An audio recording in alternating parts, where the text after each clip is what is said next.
Hey everybody, welcome to our latest webinar all about sponsorship, the 5 sponsorship realities that change everything. We got a lot to cover, so we're going to dive right in. Let me do a quick introduction for those of you who don't know me. And for those of you who haven't seen me in a while, I've grown a beard. Turns out I wasn't as bald as I thought I was, and I now have hair on my head. So my name's Chris. I'm the president CEO of the Sponsorship Collective.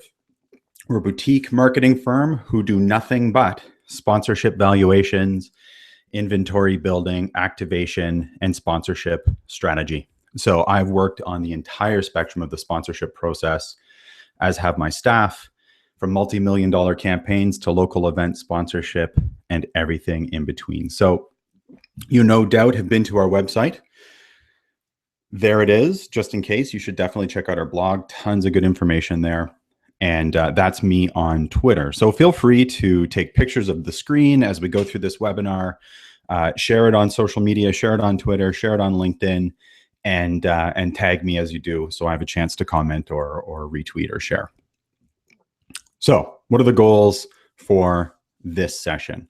Obviously, we're going to look at 5 trends that you need to know about, but this is not your typical trend session. We're not just going to review. In fact, we're not at all going to review broad spending habits in the sponsorship industry and try to infer trends from that or how that affects you. We're actually going to be looking at what we're experiencing and seeing on the ground and what we're hearing from sponsors. So we're going to do a deep dive into 5 trends that you need to know about. We're going to look at some case studies and mistakes and best practices, how to use reporting, activation, and fulfillment to write next year's proposals. We're also going to look at some actions you can do immediately that you can take today to bring in more sponsorship dollars. So we have a lot of people on this webinar, and the way we're handling questions, rather than trying to rush through a ton at the end, which always feels a bit rushed and maybe even a little disappointed when I'm attending a webinar. So what we do instead, you actually enter your question into the question box there, hit send, and it will email me directly your question. And then I'll spend some time thinking about it, giving you a detailed response. And I'll even send you some links and some resources by way of our blog to help get you going. So the questions will not be answered immediately, but they'll be answered quite thoroughly. Okay, so of course, this is a session on sponsorship. And of course, we have a sponsor. Not just my organization, the Sponsorship Collective, but more specifically, the Sponsorship Academy, which is our online education and coaching program. So for those who are attending the webinar, we have a special deal for you, but to give you a sense of what we do in the Academy, and then we're going to dive right into the meat of this presentation.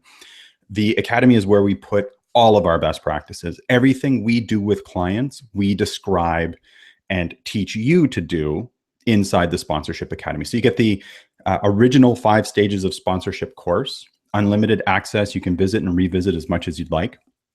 We cover everything from prospecting to valuation to understanding your audience to making activations to activation, fulfillment, and renewal. With the Sponsorship Academy, you also get a monthly coaching call with me or one of my staff, one of our coaches, where we go deep into issues you're having. So you're learning from the Academy, you're trying to implement and apply. We get together and talk about how that's going. You also get free access to all of our live workshops online, of course. And so we do those at least every quarter. We recently had one on valuation, getting the meeting, sponsorship package creation. So we've recently done these, and we'll continue to do these and more throughout the year. We packed the Academy full of templates. We've got a template for everything. And again, we'll coach you through that process. But the real goal of the Sponsorship Academy is for those who want to do sponsorship in-house, no more guessing. We will show you exactly what to do to bring in more sponsorship dollars, period. It's what we do. It's what we perfected. It's what we use with clients. We keep nothing proprietary or hidden. We give it all to you inside the Academy. So check it out. Use the discount code webinar. You can click the link that's off to the side of the webinar as well. And I'll send you some information by email afterwards. Sponsorship Academy, would love to see you guys in there. Okay, so let's get on the same page here. When I say sponsor, I mean people in these areas. brand management, business development, marketing, product placement, sales, sponsorship, communication. So when I make a claim about what sponsors want, picture these people and what they want. So for those who are coming to this session from the charity and not-for-profit space, you may be surprised that you don't see foundation, CSR, corporate social responsibility, community engagement, corporate philanthropy missing from this list. Those are not your sponsors, and that is not who you should be talking to about sponsorship. So this is what I mean when I say sponsors. Reality number one. So this is all about sponsorship for all kinds of sponsorship seekers. This is the only reality, the only trend that applies to the charitable and not-for-profit sector only. So if you are not in the charitable or not-for-profit sector, you have my permission to just catch up on email for the next minute and a half, and then you have to come back. But stick around, because I think you'll learn something from this as well. Charity, not-for-profit folks, reality number one, sponsorship is never philanthropy, even when it is. I've had clients come to me and say, oh, we sat down in a meeting and they told us that it's all about the kids.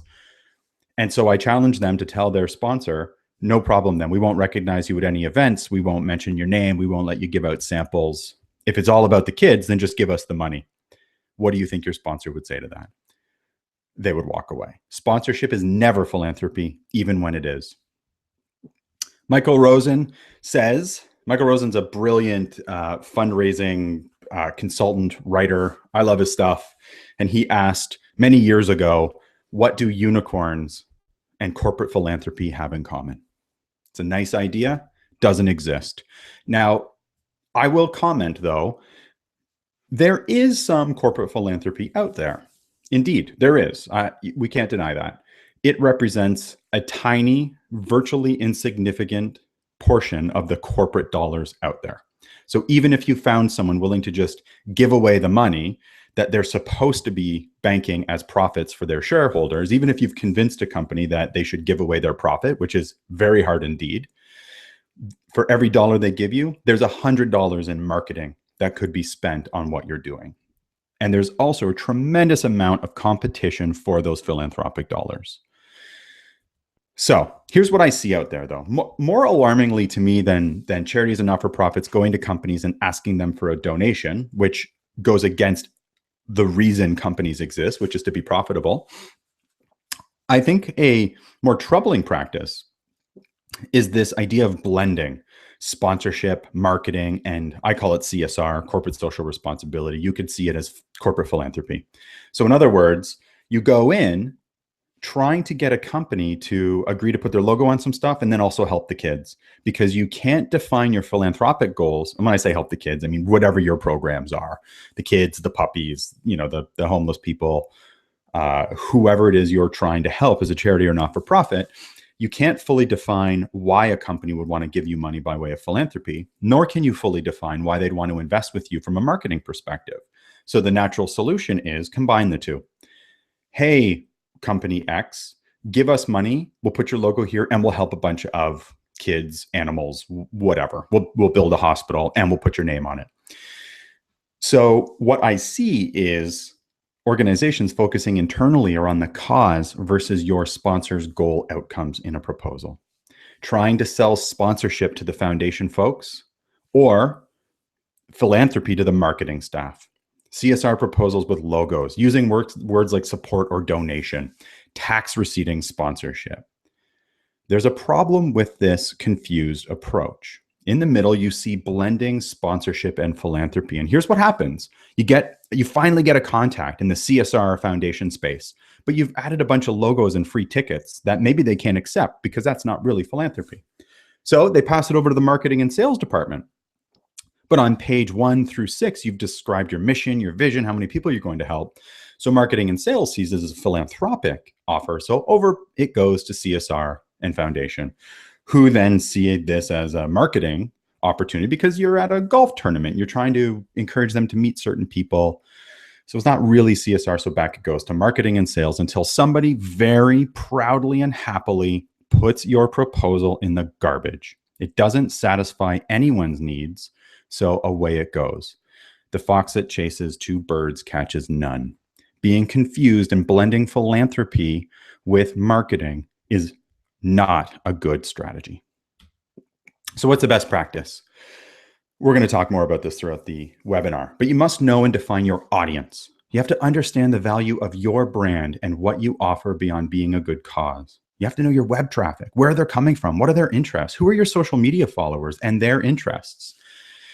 Determine the interest and buying power of your audience and ask who cares about the audience. So we're going to talk a lot about audience shortly, but let's leave it at that for now. Fact.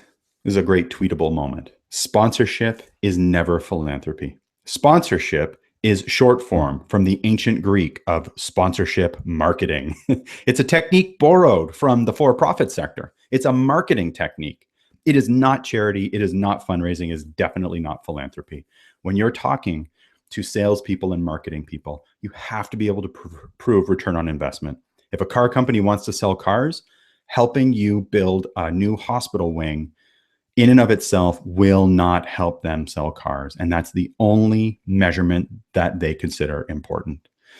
Being a good cause is not enough. Okay, sponsorship reality 2. For all those folks who are not in the charity and not-for-profit sector, who caught up on email or maybe ran and grabbed a coffee, now is the time to come back. Sponsorship reality number 2, your audience is your most important asset. This is an absolute trend, not going anywhere. In fact, getting far stronger. If you don't know your audience, you do not have a sponsorship opportunity, period.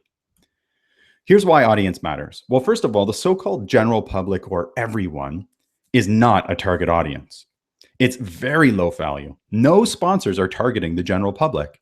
And if you want to claim you have the general public, you need millions upon millions upon millions of eyeballs to make it worth anything.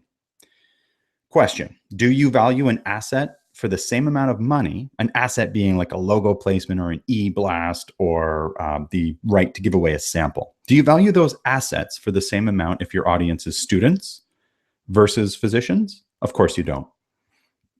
You cannot do evaluation if you don't know your audience. And that's all there is to it. No audience equals no valuation. Business to business, VIP crowds are worth 200% to 1,000% more than the so-called general public, sometimes more. 50 attendees who control corporate budgets are worth way more than a room full of high net worth people. A rich person can only buy so many BMWs or Mercedes, but someone who controls a $5 million legal budget, well, that's worth thousands of Mercedes. There are audience segments that are incredibly valuable and sought after by your sponsors, and the general public ain't it. Okay, so we know that general population or everyone is code for you have no idea who your audience is. So when you tell people all of Canada, all of the US, people who like blues, if you're a blues event, that is you telling your sponsor you have no idea who comes to your event or engages with your sponsorship property. General pop, lowest value. You need a massive audience. For those in the Commonwealth, I apologize. I'm about to butcher the English language. For those in the US, this is going to sound perfect to you. I learned this quote from a guy named Dave Risley, who's a really smart marketer in the US, although I don't think he coined the term. The rich is in the niches. The rich is in the niches. So in Canada, Australia, I think pretty much the rest of the English-speaking world says the rich is in the niches, but it doesn't rhyme. So the rich is in the niches. What does that mean? The smaller, more defined you can get with your audience, the better. So before everyone emails me and says, what do I do if I only have a small audience? My response is good. You want the smallest possible, most well-defined audience you can possibly identify. That's how you pursue sponsorship. 8 million people of the general public is not worth anywhere near as much as 1,000 of this very specific group of people. And it makes prospecting so much easier. The rich is in the niches. Okay, so this is an audience. 40-year-old high net worth moms who live in suburban Chicago with 2 or more kids, and those kids play baseball. That's an audience. You can infer some things about what these people, what these women are interested in, and you can also start to figure out prospects pretty easily. It also makes valuation much, much easier. 55-year-old partner track corporate lawyers who are responsible for bringing in new business and making purchasing decisions for their law firm. University of X grads who studied X program, who in 5 years tend to work on Bay Street in Toronto, making X salary, who buy houses in York region. So for everyone outside of the GTA, that means a 2-hour commute. And I can tell you, I don't miss that lifestyle. But you can make some very specific inferences about that audience from a valuation and from a prospecting perspective. Newly minted tradespeople who are trying to buy a house, work in X trade, need professional insurance, plan to spend $5,000 on new tools. Beats the heck out of all of Toronto. Okay, so some simple techniques to identify your audience. First of all, a property refers to your sponsorship opportunity, right? Your gala, your event, your sports team can be a major property, but so can each game, so can the VIP boxes. A property refers to that thing against which you sell sponsorship. You must collect job titles, industry, seniority, wealth data, demographic information, preferred brands, coming purchases, hobbies, and pastimes. So we just published, well, maybe not just, but we have somewhat recently published an article all about how to extract this data from your database. So I'll include that in the show notes to help get you started on defining your audience. So you want to aim for no less than 10 data points and 3 or more audience segments per property. Okay. Now I'm going to say something that's going to make people uncomfortable. Your property, your cause, your team, your festival is irrelevant. Yes, I just told you that your cause, your team, your festival is irrelevant. The year they were founded doesn't matter. How many people you help doesn't matter. How many members you have kind of matters, but not in the absence of audience data. So let me clarify. Your property or cause or team or festival or gala is important to your audience. It has no inherent value to your sponsor. There is nothing valuable, I can't believe I'm about to say this, about a bunch of guys playing hockey. What makes it valuable is that the Montreal Canadiens are an outstanding team, the winningest team in Canadian hockey history, and their fans care about them. That's what matters to your sponsors. Your cause, your event, your team, your festival is irrelevant. Your cause, team, festival, your property is very important to your audience. Your audience is incredibly important to your prospect. But you have to know who that audience is. So you use your property to attract and define your audience to define and attract a prospect. Together with your sponsor, you find ways to bring your prospect to their audience using your property. So it's irrelevant. It has no inherent value except when it can bring an audience together around a prospect. For those who go in thinking sponsors will do this because it's the right thing to do, you are in big trouble. This is not, this is a new trend. Certainly for charities and not-for-profits to shift to this kind of thinking. This is a 20-year-old trend, this shift towards audience. And we're going to talk more about that. Always this. Property brings in audience, audience brings in your prospect. Always property, audience, prospect. Never this. Never property right to prospect. 6 pages about your mission and vision to your sponsor, unimportant. 6 pages about the history of your sport organization, completely irrelevant. What is important is this. Your property exists. It brings in an audience. Your audience fits a series of demographic items. They have these qualities. They care about your property. And therefore, if sponsor connects with property, audience will be engaged. Always this, never this.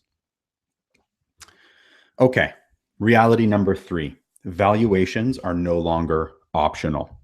Maybe they were never optional, and they certainly weren't optional to larger properties. But now valuations are absolutely essential.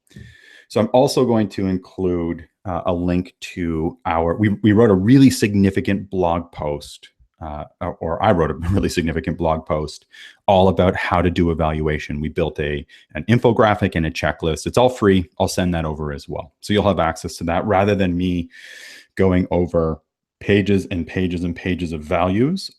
I'll send over the blog post. So valuations are no longer optional. This is common valuation practice. I have no idea what my property is worth. I get questions all the time. How much do I charge for gold? Well, first of all, you should not be using gold, silver, bronze. And you shouldn't just change the name to something else. Tiered sponsorship packages are a complete disaster and have been out of favor for 2 decades. Stop doing it if you're doing it. But people ask me all the time, what's the mid-level worth, right? They have no idea the value of what they're offering. And I think it's because you have no idea who your audience is. So this is the valuation process. And again, we go into great detail in the blog post. Valuation process, property identification, inventory building, audience identification, your tangible values, your brand value. Then you build your activation ideas. And then all of that tells you exactly who your prospects are. So if you're starting in sponsorship or you're starting out your prospecting and you say, I'm not sure who to contact, that's because you're starting with prospecting. And actually it's an outcome of the valuation process. It is not really in and of itself an activity. By the time you get to prospecting after evaluation, it's incredibly obvious who you should be talking to. Okay, so here's common practice. Shoulder shrug method. Just doing what you did last year because it seems to have worked. Starting with how much money you need. Well, we have to hit budget. We need 100,000. Therefore, this golf tournament title sponsorship is $50,000. Tiered sponsorship packages, you are screaming to your sponsor. You have no idea what your property is worth. And I'm going to show you in a second how incredibly expensive that is for you, the sponsorship seeker. Not knowing your audience, saying that it's everyone or people who like a certain type of music or people who like hockey. These are not audiences. If you cannot predict, define, and measure your outcomes and ROI for your sponsor, you're in trouble. So you share with you a case study. 2 identical properties, different geographies, same sponsor. So in fact, in this case, they were both marathons. City A is giving Nike, it wasn't Nike, but Nike's actually outstanding in the sponsorship space. So I feel okay pretending it was Nike. But to be clear, it was not Nike. So City A is letting Nike set up shop and just give away shoes to all of their attendees. Give away shoes. City A is so happy to have this value add to their audience because they get free shoes and they're going to love the race and come back every year. But City A is afraid to charge Nike because they're afraid they'll lose the sponsor. They won't get these free shoes anymore. Well, City B retained us 6 years before. We did evaluation together. That same asset to the same company, to the same individual for the same property goes for $50,000.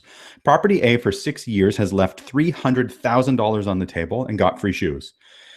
City B has gotten free shoes every single year over 6 years and brought in $300,000. So if you are trying to make budget, $300,000 is not a small amount of money.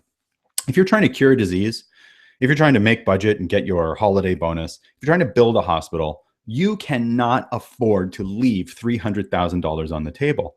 And here's the best part and or worst part. This guy right here, that's not the sponsorship seeker. That's Dave. He knows full well that City A doesn't know their value, and he's not going to tell them that. So instead of spending $100,000 on these 2 opportunities, Dave only spent $50,000, while City A, who is actually running a marathon for charity, raised negative $300,000 for their cause. Companies are there to make money. Dave is there to sell shoes. Dave has accomplished his goal. You must know your value. I keep putting my computer to sleep, so there's a bit of a lag after I hit the next button. So anyway, I need to warn you, this next slide has too many words on it. I know I shouldn't have slides like this. I'm going to read it to you. I've taken the courses that tell you that slides like this are unacceptable, but the fact remains It's a really important slide to drive home a point. These are not my words. These are the words of a sponsor. I want you to get deep inside the thinking of Dave. I've worked in sponsorship sales and now I work with a brand, says Dave. The one constant I've learned is that asset values are never the same between properties. City A and City B, they're not worth the same. As a brand manager, I can put a value to an impression. Therefore, I can give an asset value. If I value one impression at 10 cents and there's a sign viewed by 500,000 people, that sign is worth $50,000. But that's not the end of the story, because as a sponsor, I'm not going to pay $50K for a sign valued at $50K. The ROI is $0. Our brand strategy, this sponsor has a brand strategy that tells them how to spend money in sponsorship. Our brand strategy demands a 3-to-1 ROI ratio to justify the purchase. Therefore, I would value that sign at $16.6 thousand. But that's still not the end of the story. It's my job to get the highest ROI possible. So spending $16K on a $50K sign is average job performance, right? Think back to Dave. They let him get away with paying $0 for that asset. He is so happy because he is now above average. I don't want to be average. So I'm going to value that sign even lower. But just because I'm not going to pay more than 3 or 4-to-1 ROI doesn't mean that there's not another brand that values that asset higher. Now you have to find them. Sponsorship fact. Spending $16K on a $50K sign is average job performance, the standard. I don't want to be average. You sit down with this individual and tell them that you don't know what your value is, but you need $25,000, and that's why you call title sponsorship $25K. You are leaving money on the table, or you will be laughed out of the meeting. What you won't do is negotiate and find the right price for you and your sponsor, a price they're comfortable paying, a price you're comfortable taking home. If you don't know what your value is, you are in trouble. So I didn't write that. That came from a sponsor. That's the link to the blog post where the sponsor wrote that. So check it out, see for yourself. This is how sponsors think. Reality number 4, it is not all about logo placement. So if you do not know what the Honda logo looks like, I want you to take 5 seconds right now, do a Google image search for Honda. My hope is that you will not get any not safe for work images if you're watching this from work, but I feel like that's a pretty safe thing to look at. So look up Honda. You know what the logo looks like. I want you to make a mental note when you see the Honda logo. Go. Okay. How many people saw the logo? I know when I do this live, like 3 or 4 hands go up, and everyone says, but you went too fast. When you go to a gala or a sport event, do you stop in front of the signs and memorize every single one of these logos? I bet you do if you're a sponsorship salesperson, but if you're anyone else in the world, you do not. People don't spend long on recognition pages listing sponsors on websites. So here's my question. How much do you think Honda is willing to pay for every person in the room who saw their logo? $1, $1,000 for each person who saw their logo? I'll tell you this. $0.25 cents. So this is a Canadian penny, and this has even more relevance because Canada has decommissioned the penny. We've rejected this as a form of currency. You drop a penny, nobody picks up a penny. You go to the store in Canada and something costs $7.01. The cashier actually says, just give me $7. We have rejected the penny as a form of currency in this country. And yet a logo placement is worth $0.25 cents. I don't know what the conversion is to American pennies. It's not great. The point is the same. Logo placement, unless you have 8 billion eyeballs, is not a good way to raise sponsorship dollars. And it puts you in competition with every other logo placement opportunity. Should you include logo placement in your sponsorship packages? Of course. Should you expect to make budget based on logo placement? Well, only if your budget is a few $100s. So here's the reality. Logo placement is a tiny aspect of sponsorship. The problem is it's the most visible component to the public, which is why we think it's the most important or only element. Logo placement, least valuable asset you can offer. I had a client who insisted on reaching out to a major national bank and offering them logo placement on their website. I said to this person, please don't do that. I don't think that is the right move. They insisted, our brand is so important. I'm going to go out to this bank and I'm going to give them some logo placement. So he sat down with the bank and the bank said, do you think there's anyone left in this country, in this world, who hasn't heard of our bank? We don't need you to build our brand. We can build our own brand. What we need is for your audience to take one action and one action only, to bank with us. When I asked you whether or not you knew what the Honda logo looked like, did I have to tell you Honda was a car? Did I have to tell you that they make middle-class vehicles? You know all kinds of stuff about Honda already. You didn't need me to put a logo in front of you to remind you that Honda still exists. Logo placement, not a great way to run sponsorship. All right, so here's what sponsorship used to be and still is to many, unfortunately. Sponsor to property. Proud sponsor of, logo placement, increased awareness, no activation. Sponsor gives you money, you stick their logo on something, you slap their logo on an e-blast, and away you go. Old school sponsorship. This is the new sponsorship paradigm. This is what is happening in the world. This is what sponsors want. This is what we teach them when they bring us on board, sponsors, to understand what they're doing. This is what we do with clients when we teach them to get in front of sponsors and speak their language. Sponsor uses property to get in front of audience. This is the sponsor's view of the property leads to audience leads to sponsor. Sponsor uses property to get in front of audience. All about audience experience. It adds value to the sponsor and your shared audience. It allows really cool activation ideas. It's way more fun to sell this type of sponsorship. You're not just trying to convince some giant bank that a logo on your website is worth 10,000 bucks.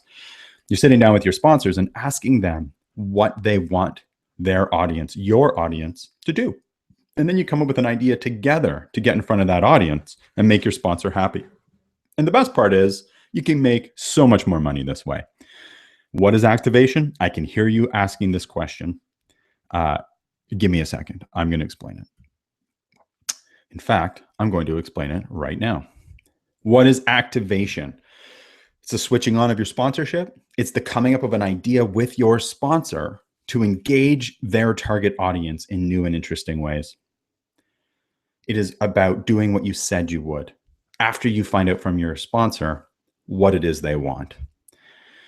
Delivering value to your audience with the help of your sponsor. You want your audience to be happy the sponsor is there, not just enduring another 2-minute speech, right? You want them to enjoy the sponsor being there. When you go to a hockey game, they don't stop play and make you listen to a commercial. Well, they kind of do if you're watching it from TV, but when you're live, they shoot t-shirts out of cannons. They give you, every time a certain player scores a goal or a hat trick, which for non-hockey fans, that's 3 goals in a game, you get a free piece of pizza. They do cool things together so that you start to link their brand to the property, the team you love.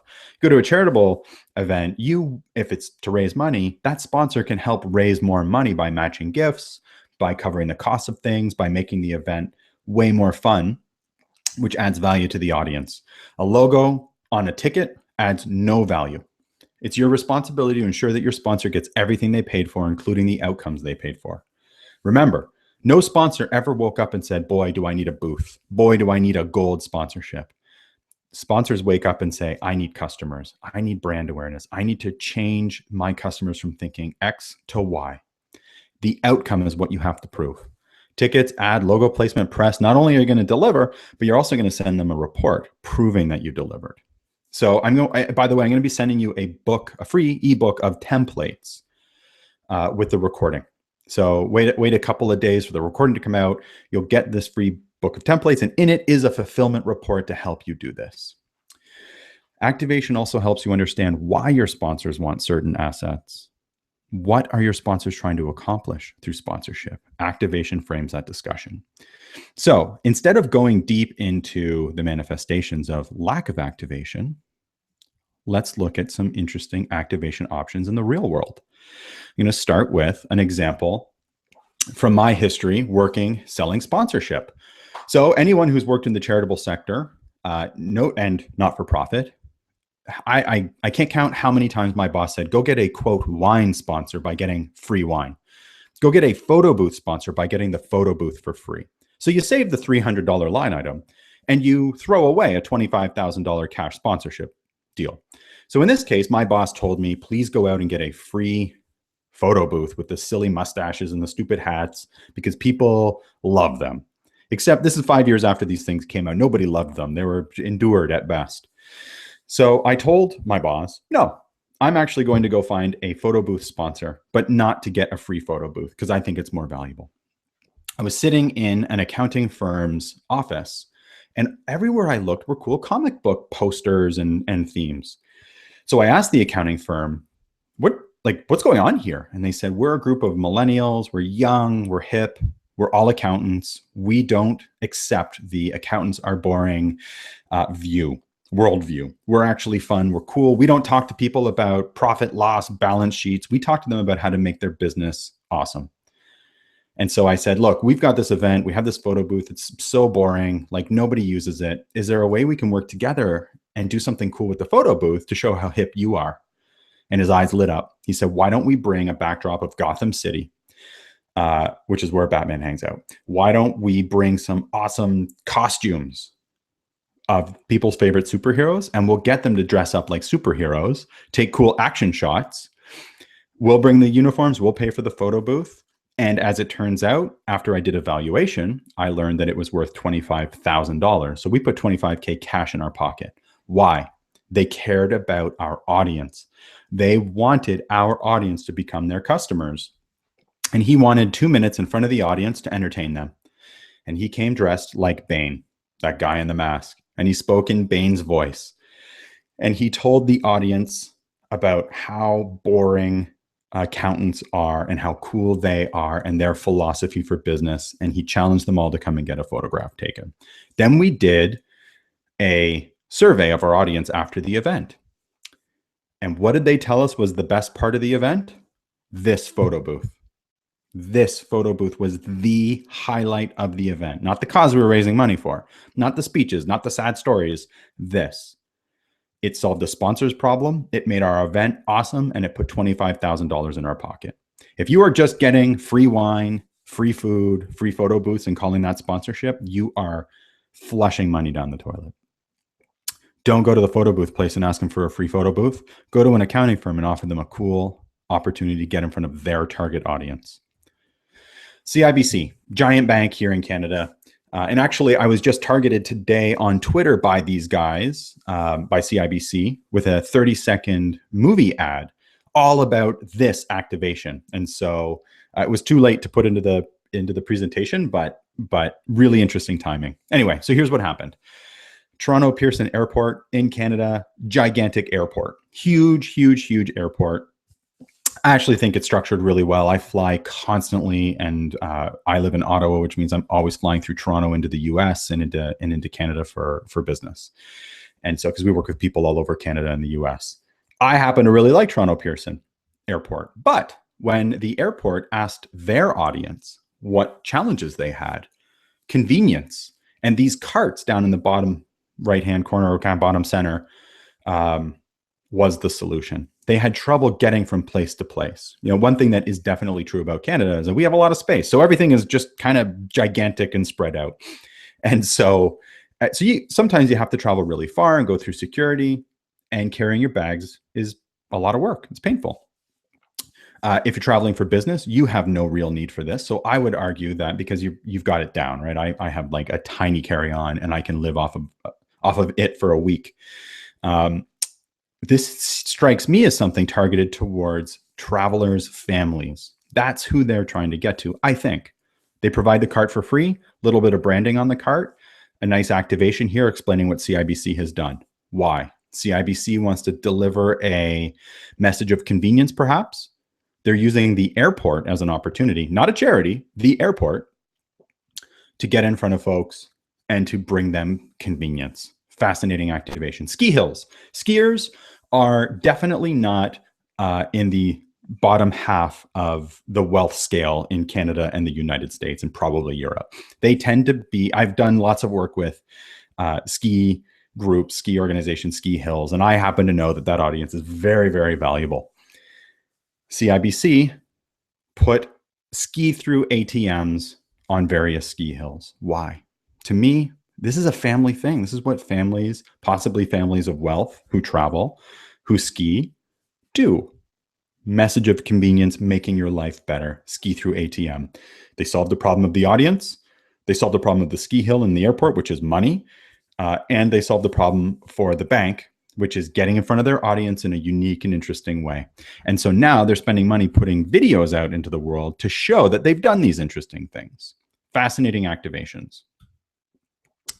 So I want to drive something home to you about these 5 trends. What it boils down to, in my view, is that the sponsorship proposal does not make the sale.